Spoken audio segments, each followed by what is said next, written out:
Inteligencia dental. El líder indiscutible y absoluto en educación dental a distancia en idioma castellano. Le da la más cordial bienvenida a esta conferencia grabada. Gracias a nuestros patrocinadores oficiales.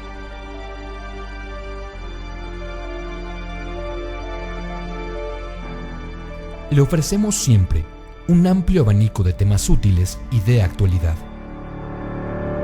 entregados con alta calidad, por excelentes conferencistas.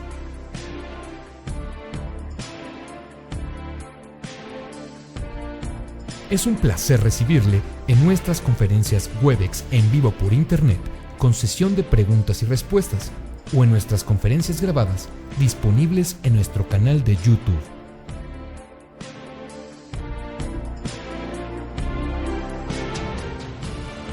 Sus sugerencias y comentarios son bienvenidos en promo@inteligenciadental.com. Por último, le invitamos a visitar nuestro website, en donde encontrará toda la información disponible: www.inteligenciadental.com. Que disfrute esta conferencia.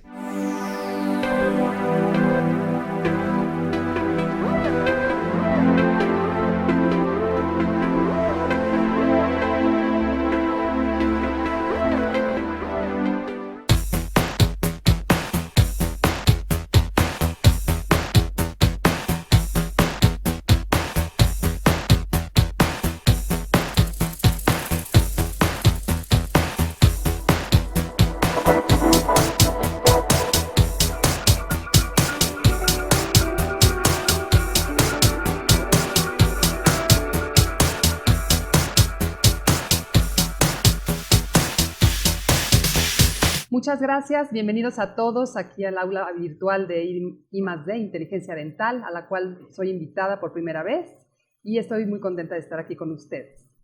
Para mí el abrir la Semana Sangrienta, es dar la inauguración como periodoncista, pues abre muchas puertas a todos nosotros que tratamos con sangre dentro de la cavidad oral.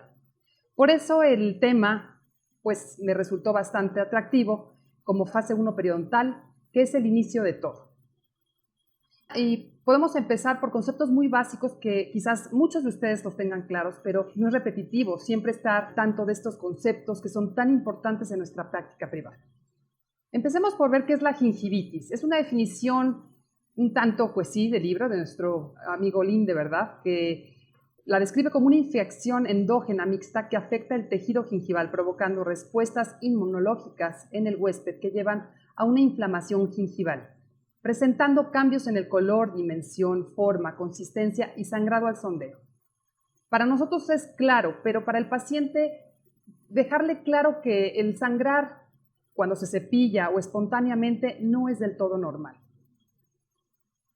Asimismo, la periodontitis, que es una infección endógena mixta que afecta sitios periodontales individuales o múltiples, provocando respuestas inmunológicas en el huésped que llevan a la destrucción de los tejidos de soporte del diente. ¿Qué pasa? El paciente debe de diferenciar lo que es una gingivitis a una periodontitis. Hoy por hoy nos damos cuenta que los pacientes cada vez están más informados y llegan con nosotros ya con estas definiciones, o es nuestra responsabilidad orientarlos para que ellos sepan definir qué es lo que tienen en boca. Para eso me gustaría platicar un poquito acerca de la clasificación de enfermedades y condiciones periodontales, donde la podemos encontrar en los Annals of Periodontology del 99. Y se define de la siguiente forma, que repito, muchos de ustedes la han de tener en mente, ya muy ágil, pero la vamos a repasar para poder llegar a este tema que es tan importante, la fase 1 periodontal. Tenemos como principal las enfermedades gingivales, que se dividen en inducidas por placa dentobacteriana y aún así por factores locales, factores endocrinos o las enfermedades gingivales modificadas por desnutrición, afecciones sistémicas y medicamentos. Laguna. Cada vez vemos más cambio en la terminología de las clasificaciones, sin embargo, hay una diversificación en toda esta clasificación para poder llegar a un diagnóstico certero, y eso solamente es con los ojos bien abiertos. con una historia clínica completa. Y bueno, también vemos las gingivitis no inducidas por placa entobacteriana, que pueden ser de origen bacteriano específico, de origen viral, que cada vez encontramos más de estas condiciones con el herpes o algunos otros virus que tan difícilmente hoy por hoy están afectando. De origen micótico, genético, sistémico o traumáticas, lesiones traumáticas que podemos ver por afecciones de algunas restauraciones o simplemente por traumatismos, ¿no? Y de ahí ya nos derivamos a las enfermedades periodontales, que podemos mencionar a la periodontitis crónica, la agresiva, la periodontitis asociada a enfermedades sistémicas, que es también muy cotidiano ver pacientes con diabetes mellitus, con pacientes con lupus y otras enfermedades más. La enfermedad periodontal necrosante, abscesos del periodonto, que bueno, de esto se deriva muchísimo más, pero lo estamos concretando para nada más mencionarlo. La periodontitis asociada a lesiones endodónticas, que siempre es el tema de la lesión, si es periodontal o endodontal, que es lo primero, ¿no? Deformidades y condiciones adquiridas o en el desarrollo. Para eso me gustaría que mencionáramos un poquito acerca de la biopelícula. La biopelícula son poblaciones bacterianas que se adhieren entre sí y a una superficie. Estas se caracterizan por estar encerradas en una matriz de exopolisacáridos heterogénea y altamente hidratada. Aquí podemos ver un esquema donde, bueno, vamos a ver, la mayor parte de las biopelículas se forman sobre superficies sólidas que no se descaman o tienen un bajo ritmo de descamación, por ejemplo en los barcos. En los barcos podemos encontrar estas películas que tienen este bajo ritmo de descamación, como lo podemos ver en la placa entobacteriana. La circulación de los fluidos a través de los canales acuosos que existen entre los agregados bacterianos.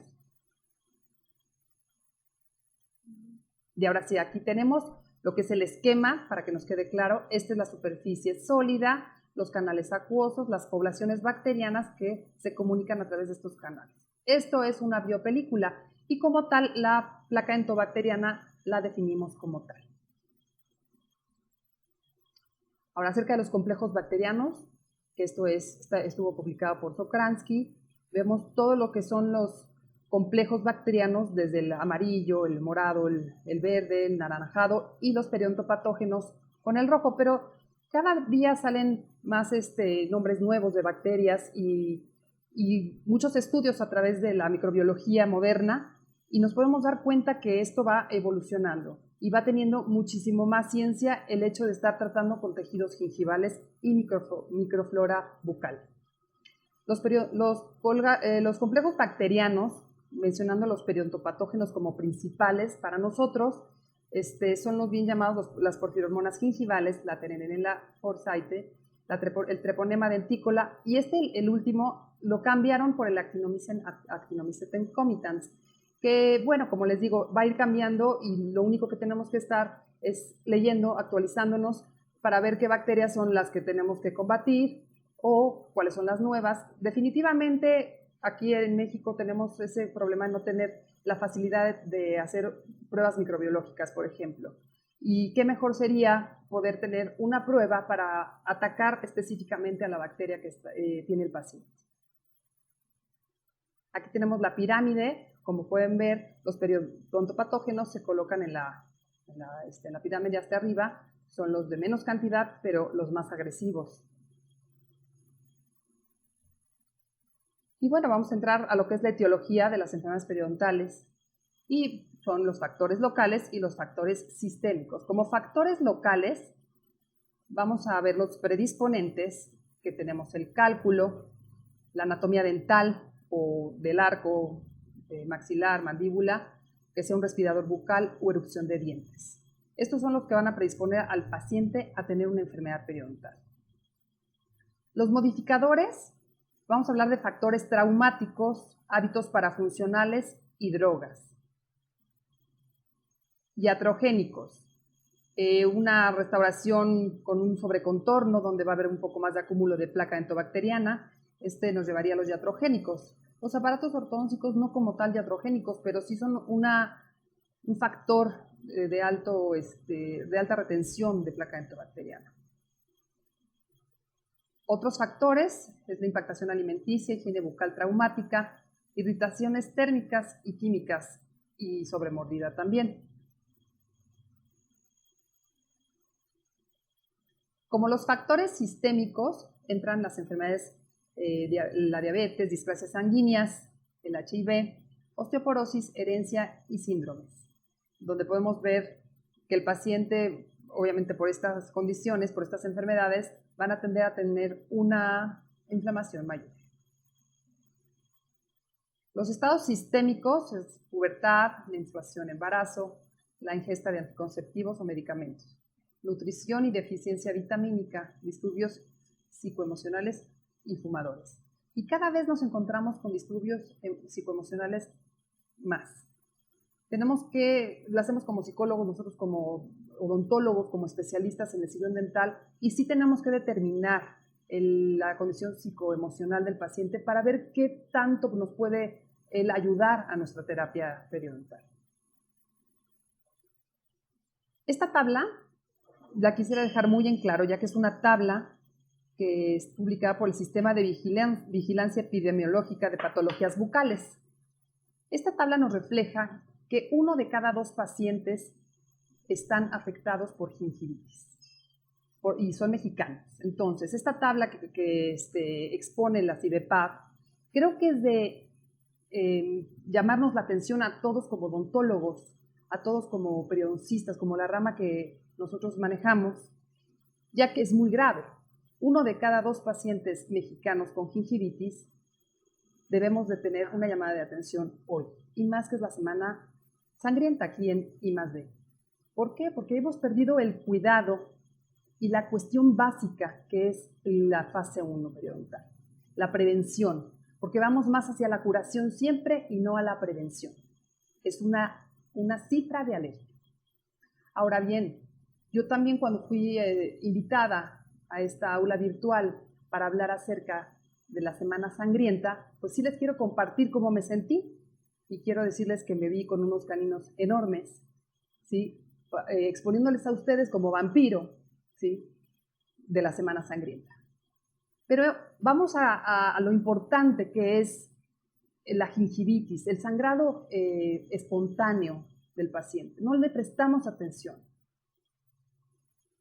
Y quisiera dejarles una reflexión aquí de un vampiro, ¿no? Un vampiro es, según el folclore de varios países, una criatura que se alimenta de la esencia vital, sangre, de otros seres vivos para así mantenerse activo. Pues nosotros no nos alimentamos de tal, pero sí la vemos a diario y hacemos caso omiso de eso.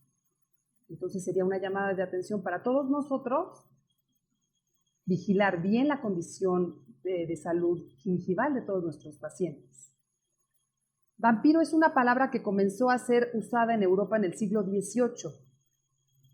Inspiró la novela de Drácula de Bram Stoker y La Condesa Sangrienta de Carmila. Y hasta el día de hoy, lo hemos visto en videojuegos y series divertidas, todo ha evolucionado con los vampiros. Pero nosotros no nos quedamos con la idea del vampiro, simplemente con la Semana Sangrienta creo que abre un panorama amplio para todos nosotros de vigilar muy bien las condiciones de cada paciente. Pueden llegar pacientes con periodonto sano, pueden llegar pacientes reportándonos ya sangrado espontáneo, sangrado a la hora de despertarse, dejando almohadas con sangre, y no prestamos a veces la atención necesaria. O preguntamos nosotros en la consulta, si usted nota sangrado en el cepillado dental. Vamos al diagnóstico, que es la parte fundamental de esta plática. Y sí tenemos que tener un método diagnóstico bueno, tenemos que dar con una clasificación de la enfermedad certera y el plan de tratamiento exponérselo al paciente. Porque, como bien se dice, el diagnóstico es uno, los planes de tratamiento son varios.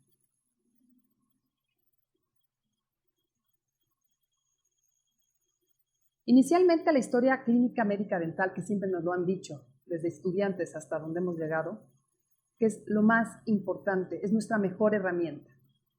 ¿Tiene usted una historia médico-dental completa? ¿Está firmada por su paciente? Es momento de hacer muchos saltos y ver qué es lo que estamos haciendo bien, qué falta hacer en nuestra consulta para tener algo completo. La exploración intra y extraoral la realizamos a diario. Es importante palpar ganglios, palpar situaciones anatómicas extraorales para poder definir bien la condición extraoral del paciente, intra y extraoral. La serie radiográfica completa sí nos da dato. No olvidemos que es un dato a una dimensión. Hoy por hoy existen diferentes herramientas diagnósticas como lo es la tomografía, que podemos recurrir a ella para otros defectos y no dejarnos nada más guiar por una simple radiografía. El periodontograma o PSR, ¿quién lo toma? ¿Lo toma el endodoncista, el ortodoncista, el protesista o solo el periodoncista? ¿O el cirujano de práctica general? ¿Quién lo toma? Todos debemos de tener en nuestro equipo de exploración una sonda periodontal. Control de placa personalizado. Eso lo dejamos para la universidad o para el pregrado o posgrado. No.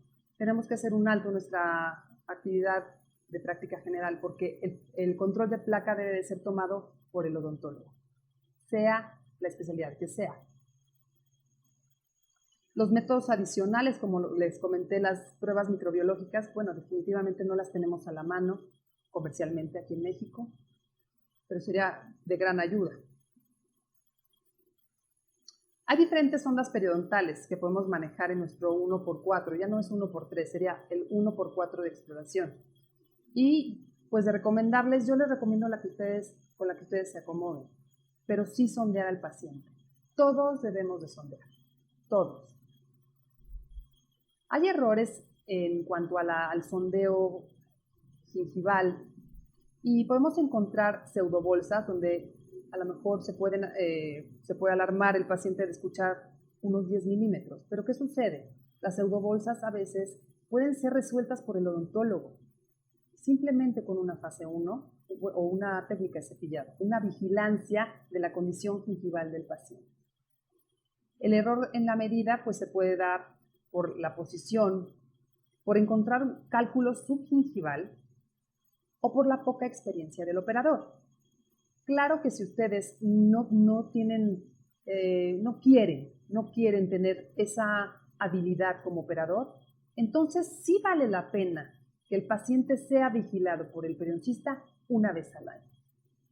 ¿Por qué no intercalar las revisiones 6 meses con el odontólogo o rehabilitador o endodoncista, protesista y 6 meses con el periodoncista?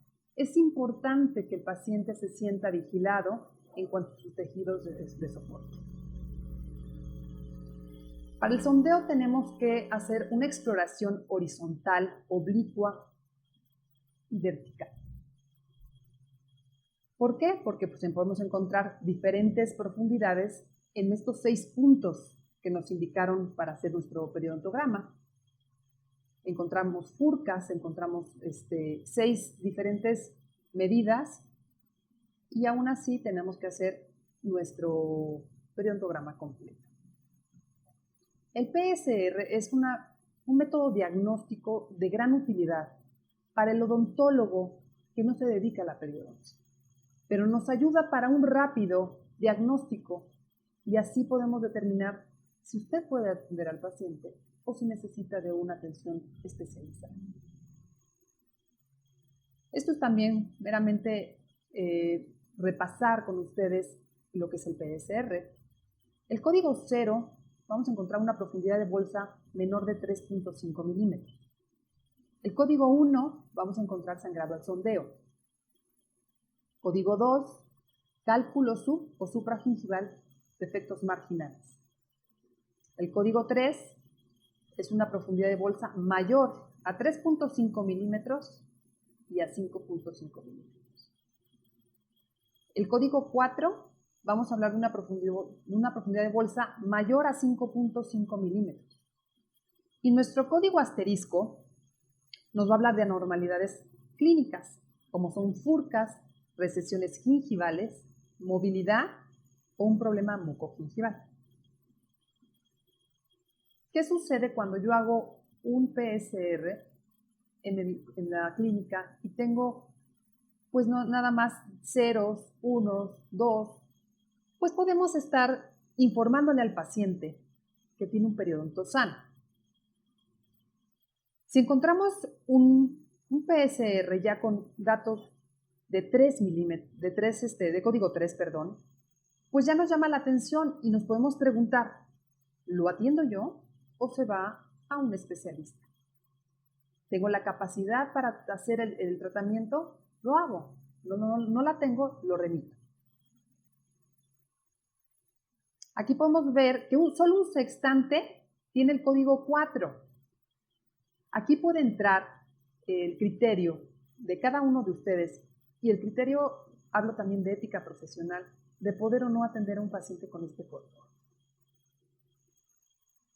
Asimismo, podemos ver el código ya 3 con asterisco o 4 con asterisco. Son ejemplos que yo les estoy marcando para que en un PCR que ustedes tomen puedan determinar si el tratamiento puede ser realizado a nivel general o especializado. Una ficha periodontal completa, que es lo que nosotros los periodoncistas hacemos diario, lleva estos diferentes puntos. Es la profundidad de bolsa, el sangrado al sondeo, supuración, niveles de inserción, movilidad, recesiones gingivales, furcas y qué tipo de oclusión. Sí se puede ver aquí vacía, pero se llena. Se llena porque es un trabajo minucioso y tiene que ser, es un reporte clínico. Para mí es igual de importante que se tome una biometría hemática o simplemente algún examen de laboratorio, igual de importante, porque cada medida tiene su valor y tiene que tener, obviamente, un reporte por parte del periodoncista, ¿sí? No es simplemente hacer una ficha y dejarla ahí. Esto tiene que tener una vigilancia. Se toma la ficha periodontal y al determinado tiempo se puede volver a checar para ver si está en la misma condición, necesita algunos refuerzos, necesitamos apoyarlo más con higiene. Entonces, sí es un termómetro para ver cómo va el tratamiento periodontal. La movilidad, yo sí quiero hacer hincapié en este punto, ya que la movilidad a veces nos podemos asustar, se mueve horrible el diente, pero ¿usted ya checó el trauma oclusal? El trauma oclusal es un parámetro que tenemos que tener diario con nuestros pacientes de vigilancia, porque puede ser que el diente con una movilidad grado 2 o 2,5 puede estar en contacto prematuro y pueda estar ocasionando este tipo de movilidad. Ahora, ¿cómo puede usted descartar que no se va a caer el diente o no asustarnos por esa movilidad? Sondeando. Usted tiene que sondear en el consultorio para poder descartar pérdida del soporte del diente. El plan de tratamiento de las enfermedades periodontales generales, estoy hablando en generalizado, en la fase 1 la llamamos no quirúrgica, ya que esta comprende los raspados y alisados radiculares. Ahorita la vamos a ver una por una. La fase 2, quirúrgica, y la fase 3, que es la terapia de soporte periodontal. En estas tres simples fases se define lo que es el tratamiento de enfermedades periodontales. Me llama la atención en la página de la Academia Americana de Periodoncia, mencionan estos hábitos relacionados con la salud bucal. El comer y beber sano, comer alimentos que contengan omega 3, calcio y vitamina D y tomar miel. hacer ejercicio, disminuir el nivel de estrés que disminuye el cortisol, quitar malos hábitos como fumar, visitar al médico y hacerse un chequeo periódico. Yo quiero que analicen todos los puntos. Todos los puntos hablan de una disciplina, parte esencial en una fase 1. Claro que si el paciente come y bebe sano, es un paciente disciplinado. Claro que si hace ejercicio, es un paciente disciplinado.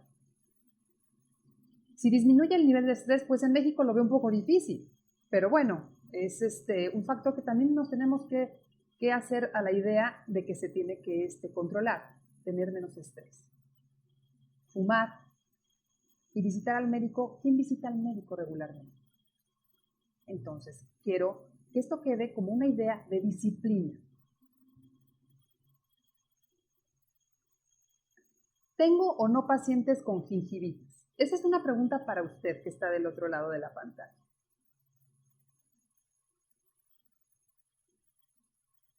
¿Lo trato, lo remito o hago caso omiso de la gingivitis? Caso omiso no quiero decir que lo vean ustedes sangrando por todas y que se vaya a su casa. No, simplemente que no tuvieron el cuidado de ver si sangró o no.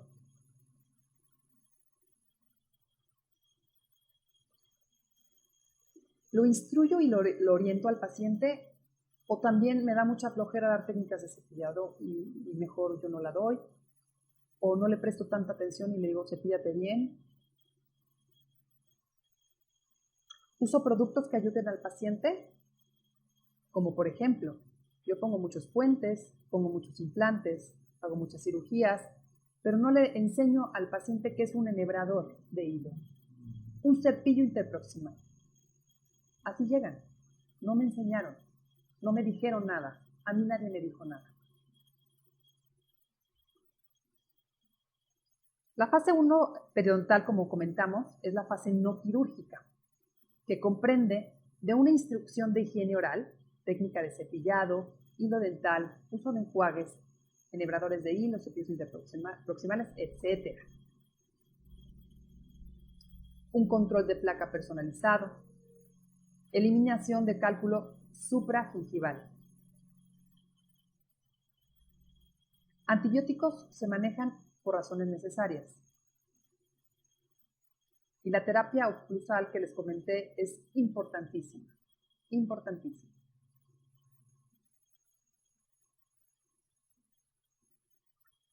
La gingivitis tiene la ventaja de ser reversible con métodos de higiene bucal. Para mí, darles esta idea, porque es idea M, no es que sea idea de Marcela, su servidora, sino idea M es para acordarnos de estas siglas que significan la I de instrucción de higiene oral, que comprende una gran labor para el odontólogo y también para el paciente. Lo que les decía de tener el factor psicológico del paciente es bien importante.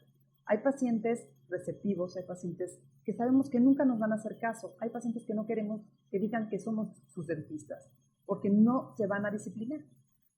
En la instrucción de higiene oral se necesita poder tener canales abiertos paciente-odontólogo, para que entonces nos capten toda la información que queremos darle y puedan tener el siguiente punto, que es la disciplina. La disciplina, como vimos estos puntos anteriormente en la diapositiva que les comenté de la Academia Americana de Periodoncia, si no hay disciplina, pues no puede haber un resultado satisfactorio en la fase 1. La E, hablamos de eliminación de cálculo, sub y supragingival. Podemos ver cada sesión donde eliminamos cálculo, la disminución en el sangrado gingival, si el paciente está haciendo las cosas como debe de ser. Ahí podemos también vigilar, hacer nuestros controles de placa. La A de auxiliares de limpieza, yo sé que quita tiempo enseñarle a un paciente cómo debe usar el enhebrador de hilo o cómo usar su cepillo interproximal. Sí quita tiempo, pero es un tiempo que el paciente se lo está pagando y como tal tenemos que responder. La M de mantenimiento es la terapia de soporte periodontal. Sin el mantenimiento no hay resultados. Y es así como se lo tenemos que plantear al paciente. Usted está viniendo aquí a un tratamiento periodontal porque están sangrando sus encías, porque se le está moviendo un diente, porque varias cosas. Pero la fase más importante, que lo sepa usted desde la primera cita, es la fase 3, que es el mantenimiento. Si usted no va a llevar a cabo esta fase 3, no va a funcionar. Comprométase no con la fase 1 ni con la fase 2. Dígame ahorita si usted se quiere comprometer con la fase 3. Y ayudarlos, orientarlos, apoyarlos siempre, en cada revisión. No estoy diciendo que un paciente se le tiene que dar la instrucción de higiene oral una vez. Al paciente se le tiene que apoyar, instruir, leccionar cada vez que nos va a visitar. Porque, ¿qué creen? Se les olvida. Es que no me dijo eso, doctora. Es que eso no recuerdo. Y entonces, en su expediente ustedes tienen apuntado, se dio técnica de cepillado. Señor, yo le di 1, 2, 3, y esta es la 4ª técnica de cepillado que se la doy con muchísimo gusto. Pero me tiene que ayudar. Los controles de placa, que pueden ser también de gran ayuda que los hagan en su casa, con pastillas reveladoras de placa dentobacteriana o algunas soluciones de tinción, para que ellos evalúen antes de venir con nosotros. Esto puede motivar un poco al paciente. Las técnicas de cepillado, pues van a decir, es un tema de primer semestre de odontología, sí, así es de prevención, si no mal recuerdo. Y es un tema que hemos dejado y olvidado muchos, por poner implantes, por hacer prótesis o rehabilitaciones generales, o hacer la endodoncia, que bueno, en este caso, cuando hay dolor, hay que atender primero el dolor, el tratamiento de emergencia. Pero técnicas de cepillado, sabemos, hay muchas técnicas. Cada técnica se adapta a cada paciente. Cepillos, hay muchos. No es que les digo que se casen con una casa comercial. Cásense con el criterio de un profesional, de poder instruir al paciente lo que necesita, de que el paciente llegue a un stock de pared a pared de cepillos dentales y el paciente pueda decidir, este es mi tipo de cepillo. Estas son las diferentes técnicas que pues en algún momento estudiamos o las podemos encontrar leyendo algún libro.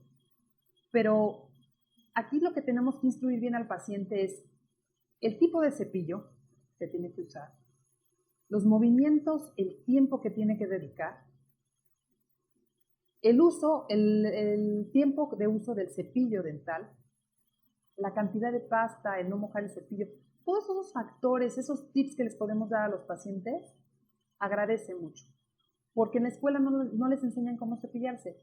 La forma de cepillarse se la enseñamos nosotros en el consultorio dental. Y puede ser tan sencillo lo que les estoy diciendo, pero tan difícil que muchos pacientes lleguen y digan, a mí nunca me enseñaron a cómo cepillarme. Posiciones dentro de boca. Es importante ver al paciente, invitarlo a que traiga su cepillo y decir cómo te está cepillando en casa. Y ustedes pueden corregir ahí más de 3 puntos, se los puedo asegurar. Y se va a ir el paciente enriquecido, contento, porque va a experimentar una nueva forma de cepillarse y de tener una mejor salud bucal. Como les digo, cada paciente tiene su técnica, a dar una técnica individual. Visualizar las habilidades del paciente, porque también vemos que pues hay pacientes que no se les da y los tenemos que auxiliar, pero nosotros nos damos cuenta, no el paciente. Vemos que no puede tener esta técnica de cepillado adecuada, lo auxiliamos y lo orientamos. Es lo que necesitan los pacientes, orientación. Y la capacidad de transmitir la importancia de la técnica. Sentarnos enfrente del paciente para hacerlo sentir que es importante lo que les vamos a decir, lo que les vamos a enseñar. El hilo dental. El hilo dental es un tema que si ustedes hacen una encuesta en su consultorio, quién lo pasa y quién no sé por dónde ande, si 50-50 o más de los que no. porque ellos creen que el cepillito interproximal hace el trabajo de un hilo dental. Y bien sabemos que no. La placa dentobacteriana que se aloja en el surco gingival solamente puede ser removida por el uso del hilo dental. Y el hilo dental tiene una técnica. Y la técnica hay que darla nosotros. Todos tenemos la responsabilidad de dar la técnica. Los controles de placa personalizados, bueno, sí son algo engorrosos. Pintar al paciente, a nadie le gusta salir con la boca rosa, pero a veces son necesarios. No les digo que en todos los pacientes, pero son necesarios para decirle al paciente, ¿tú me estás diciendo que viene bien cepillado? Pues te voy a hacer una prueba y le demuestran que no, que necesitan más apoyo en casa. Y hay diferentes auxiliares de limpieza, que ya no quiero detenerme más en esto, pero que ustedes bien lo saben que pueden ayudar a la salud bucal de sus pacientes. Oriéntenlos y dénselos, explíquenles. Ellos están ávidos por saber cómo. Hay gente que se muestra como niño pequeño cuando uno les enseña cómo cepillarse, porque están ávidos por saber.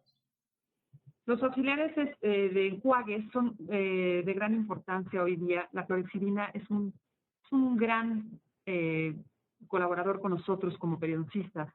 Nada más que sí debemos de dar la instrucción de cómo hacer el enjuague. Es increíble. Mucha gente lo usa sin ir al dentista y mejora. Imagínense después de una limpieza, después de un raspado y alisado radicular, después de una cirugía, de una colocación de implante, hacer bien el uso de la clorexidina. Es muy sencillo, las citas de mantenimiento pues son muy sencillas en cuanto a instrumental, que debemos tener espejos, sonda, siempre nuestra sonda, una cureta de ayuda y nuestra punta de eliminación de calco. Y luego un equipo de pulido. El paciente cuando llega con nosotros debemos cara de puente, de carilla, de ortodoncia. De endodoncia no, porque el endodoncista, el que necesita endodoncia finalmente llega con dolor, pero siempre le vemos cara de lo que nosotros queremos. Hay que preguntarle al paciente qué es lo que quiere. Y qué es lo que quiere, a veces no sabe ni lo que quiere, pero necesitamos también nosotros orientarlo a que primero debe de tener una salud bucal. ¿Qué es eso? Estabilizarlo en cuanto a los tejidos de soporte. Tener salud periodontal. Ese es el término que todos tienen que saber, que todos los pacientes deben de pedir. Doctor, ¿tengo salud gingival y periodontal? Eso sería ya llegar a un extremo donde ya la educación para la salud estuviera de nuestro lado. Pacientes que llegan con márgenes gingivales enrojecidos y que a la hora de hacer nosotros la limpieza, su revisión, no les mencionamos nada, está sangrando el paciente. Es una llamada de atención para nosotros. Y tenemos que saber determinar si es una lesión gingival, si es una lesión periodontal. Si no el paciente, si no encuentra mejoría, pues no va a estar contento con nosotros. Lo que les decía, enfermedades asociadas a enfermedades sistémicas. También es de alta responsabilidad para nosotros como odontólogos saber qué tipo de enfermedad tiene, cuánto tiempo lleva con ella, si está controlando o no. Toda esa información la tenemos en nuestra rica historia clínica firmada por el paciente. También las necesidades de los pacientes a veces son incongruentes. Quiero una resina porque se me ve este espacio. Es que aquí me falta un diente, ¿sí? No tengo papilas dentales. Estos agujeros, claro que no tienen papilas dentales, pero se me ven unos agujeros negros. Esas son las necesidades de los pacientes y hay que atenderlas. Pero no sin antes tener una condición periodontal saludable, porque si no, sí van a fracasar los tratamientos futuros. La fase 2 periodontal es la fase quirúrgica, que no voy a adentrarme mucho en este tema ya que algunos doctores van a venir a esta Semana Sangrienta y van a exponer este tipo de temas. Solo los voy a mencionar. Los procedimientos de gingivectomía, los por colgajo, los regenerativos, los mucogingivales frenilectomía, tumores o quistes del periodonto, la cirugía plástica periodontal, que ahora está este término muy elegante, que lo podemos manejar hasta como ya es una cirugía plástica, ¿verdad? Ya que el paciente se encuentra desinflamado, ya que el paciente llega a un control de placa equilibrado, podemos llevarlo a una fase 2. Mientras no. Pacientes que ya llegan con hiperplasias gingivales por agrietamientos ortodóncicos o con síndromes, tenemos que adaptarnos también a los factores de los pacientes. Tumores o quistes del periodonto. Claro que al paciente no le voy a dar una técnica de cepillado, ¿verdad? Ese paciente lo que necesita es la extirpación de este tumor. Una fibromatosis gingival hereditaria, pues sí podemos someterlo a una fase 1, desinflamar lo más que podamos y luego recurrir a los injertos gingivales para poder, obviamente, cubrir estas lesiones que van a quedar después de las biopsias. Pero ¿qué tal el desinflamar a un paciente es de 2 partes? Y si no entendemos este concepto, no vamos a llegar a ningún punto. El paciente debe de entender que la instrucción de higiene oral, que toda la explicación que le vamos a dar es por su bienestar. No es para que a mí me haga un favor, pero es para que un trabajo funcione, un trabajo siga adelante. Porque si se atora alguna de estas 2 partes, que también hablo de la parte profesional, esto no funciona. Esto tiene que salir con estas 2 partes. Paciente, doctor, odontólogo, especialista, cirujano dentista. Tiene que funcionar de estas 2 partes. La fase 3 es la terapia de soporte periodontal, la cual les comenté que era para mí la más importante de instruirle al paciente desde la primera cita que está en el sillón dental. Es individualizar la revaloración del paciente tratado periodontalmente y definir cada cuándo recibirá su terapia de soporte periodontal. Esto, si nos adentramos un poquito a los factores de riesgo de cada paciente, pues nos va a ayudar a determinar el tiempo que el paciente va a tener que recurrir a su terapia de soporte periodontal. Le hablo al doctor cirujano dentista que está atrás de la pantalla. Usted tiene pacientes periodontales con involucraciones de defectos periodontales y le da el seguimiento de cada 3, cada 4 meses. Es importante que el paciente sepa que no es un paciente sano, que es un paciente que tiene que seguir en la lucha de tener un periodonto sano. Y esto lo tiene que tener, la información la tiene que tener a través de nosotros, informándole lo que les comento. Porque el paciente sano, pues sí, puede volver con nosotros cada 6 meses, pero un paciente periodontalmente comprometido o tratado no puede estar siendo tratado cada 6 meses.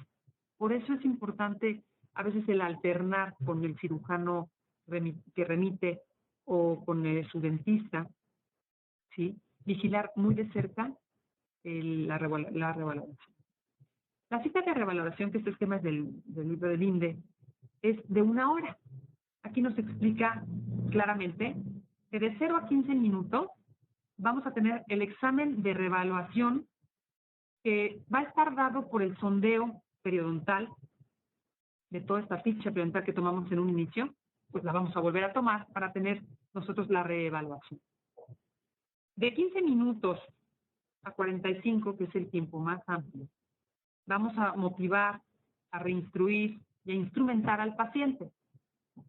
Aquí es donde les hago la cordial invitación a que el paciente vaya con su cepillo, ya que aquí podemos corregir las angulaciones, el tiempo, la precisión. Hasta a veces nos llevan cepillos que podemos decir que no leemos las cartas, pero si a mí me llevan un cepillo sí puedo leer el cepillo. Sí puedo saber qué tipo de paciente es. Hay pacientes que sacan el cepillo de la bolsa con todavía Kleenex desmoronado. Hay pacientes que llevan su cepillo con una capucha de plástico protegido. Hay pacientes que los llevan ya completamente desgastados, abiertos. Entonces, también es una forma de valorar y evaluar al paciente después de este tratamiento periodontal. La instrumentación la podemos hacer combinada la podemos hacer con ultrasonido y manual. Pero si encontramos sitios de infección en algunas bolsas, estas sí las tenemos que programar para otra cita, ya que el mayor tiempo se nos fue en la instrucción, sí, en la motivación. Pero hay de aquel doctor, ¿no? Que, bueno, le doy 15 minutos a la motivación, a la reinstrucción, que es rápido, no pasa nada, y me voy a los sitios infectados, pues así cobro. No. Yo creo que no hay que hacer lo que no nos gusta que nos hagan. Hay que hacer las cosas como deben de ser. Y sí se tiene que tomar el tiempo uno de la reinstrucción, la instrumentación adecuada.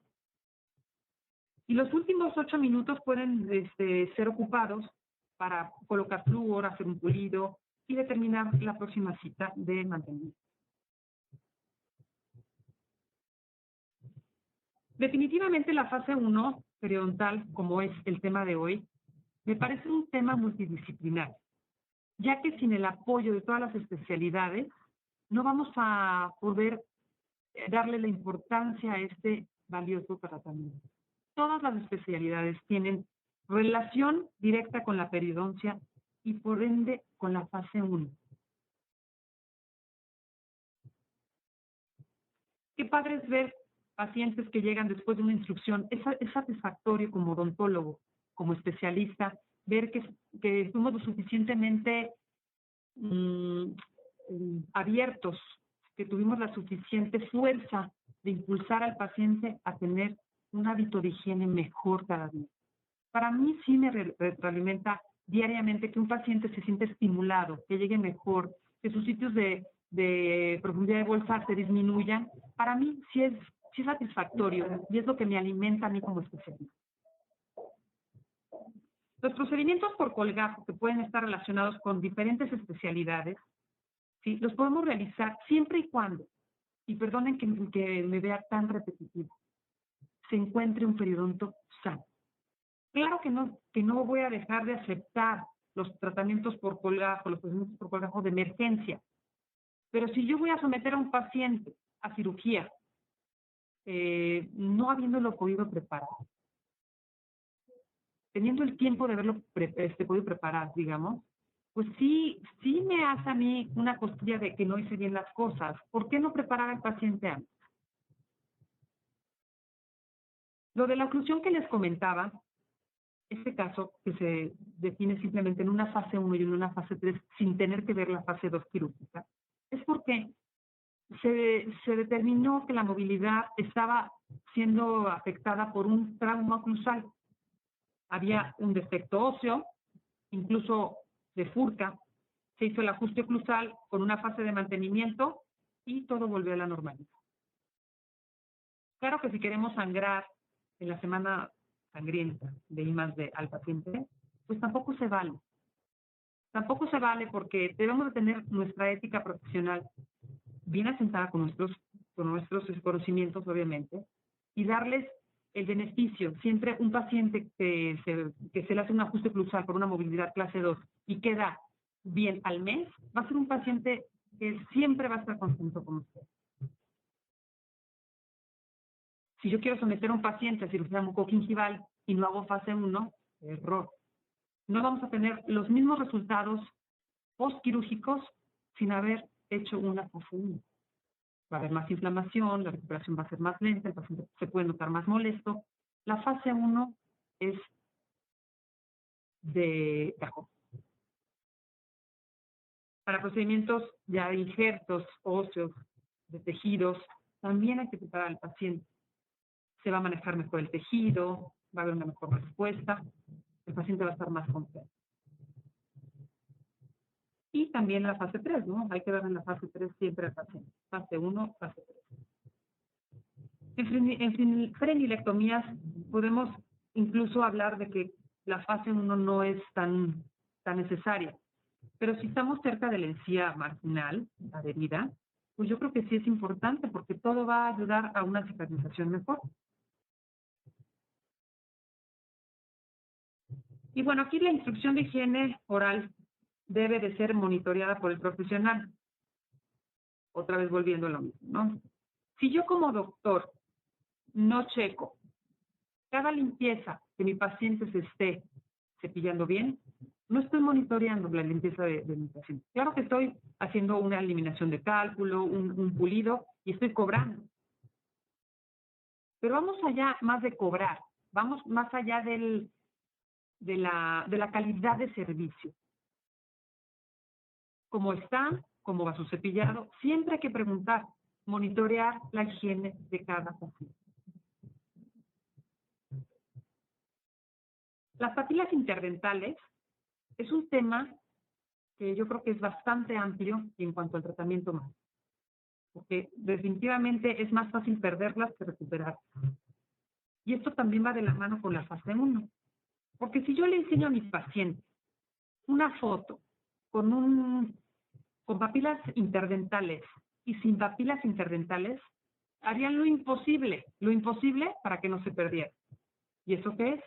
Eso es instrucción de higiene oral, limpiezas. Fase 1. La fase 1 es nuestra mano derecha para la actividad diaria en el consultorio. Prevenir enfermedades periodontales, pues no necesitamos una lupa.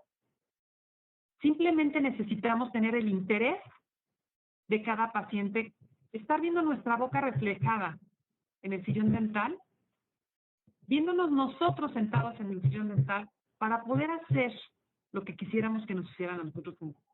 Sí se puede prevenir y se pueden hacer muchas cosas. No es una tarea difícil. Es solo disciplinar la higiene bucal diaria y acudir a su limpieza dental regularmente según lo requiere el paciente. Todos tenemos derecho a la prevención de salud bucal. Hay muchos esquemas de prevención dental a nivel gubernamental y de muchas instituciones. A nivel de práctica privada, ¿por qué no ayudar a empleados, a gente cercana a nosotros que quizás podemos ver a diario y darles una instrucción de higiene oral? Hagamos o pongamos nuestro granito de arena para que toda la gente tenga esta valiosa arma que es la fase 1 o la instrucción de higiene oral. Como conclusiones a la plática, pues es volver a mencionar algunos de los puntos que hemos visto y tener como una opción un método diagnóstico periodontal para que el diagnóstico y el tratamiento oportuno de estos padecimientos sea pues a buen tiempo, ¿no? Como decimos, oportuno. El PSR creo que es una herramienta muy valiosa que ustedes pueden ocupar en el consultorio, es muy rápida. Nosotros estamos evaluando por sextantes, básicamente. No estamos haciendo una ficha periodontal completa, pero sí nos podemos dar cuenta de algunos problemas periodontales y se pueden remitir otros. Transmitirle al paciente la necesidad de mantener sus dientes fuera de placa e insistir en su higiene bucal. Eso yo creo que no hay nada que mencionar. Sí, eso hemos tratado toda la clase. El paciente que va a ser sometido a un procedimiento por colgajo debe tener un control de placa intraoperina adecuado para mejor manejo de tejidos.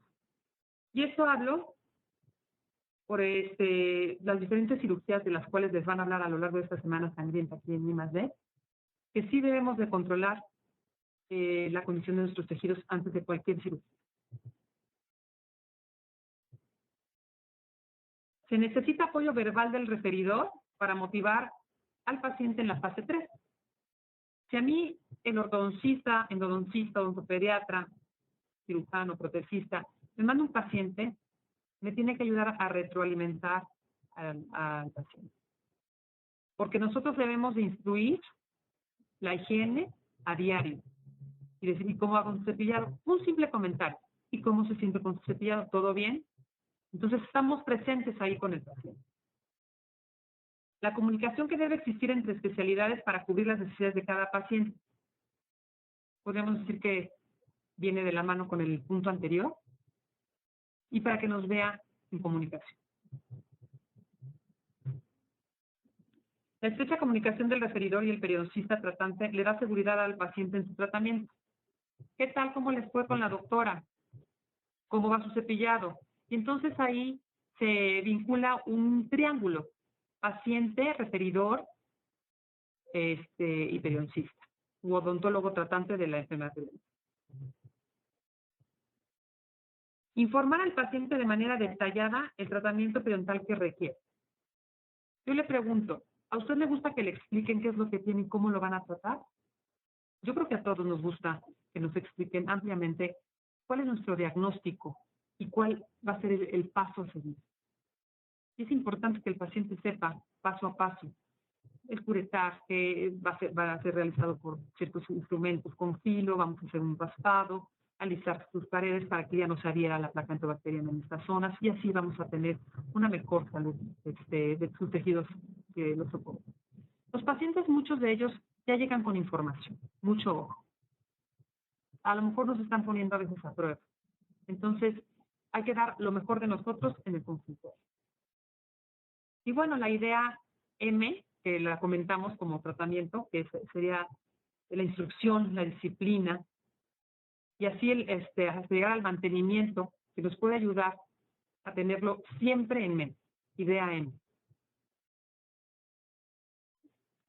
Y bueno, no quiero dejar de invitarlos a esta reunión nacional de la Academia Mexicana de Periodoncia que se va a realizar en Morelia del 27 al 31 de agosto, donde vamos a tener pues algunos conferencistas de alto nivel y pues si alguno quiere ir, pues bienvenidos.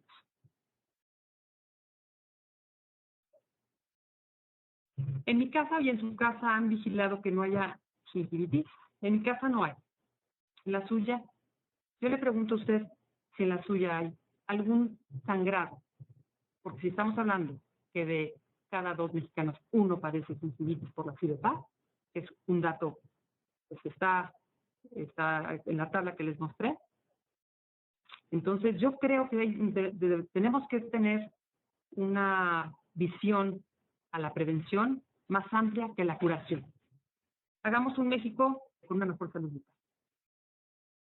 Muchas gracias por su atención y agradezco ampliamente a I+D por haberme hecho esta invitación y haber inaugurado esta Semana Sangrienta, que seguro va a estar muy divertida. Gracias.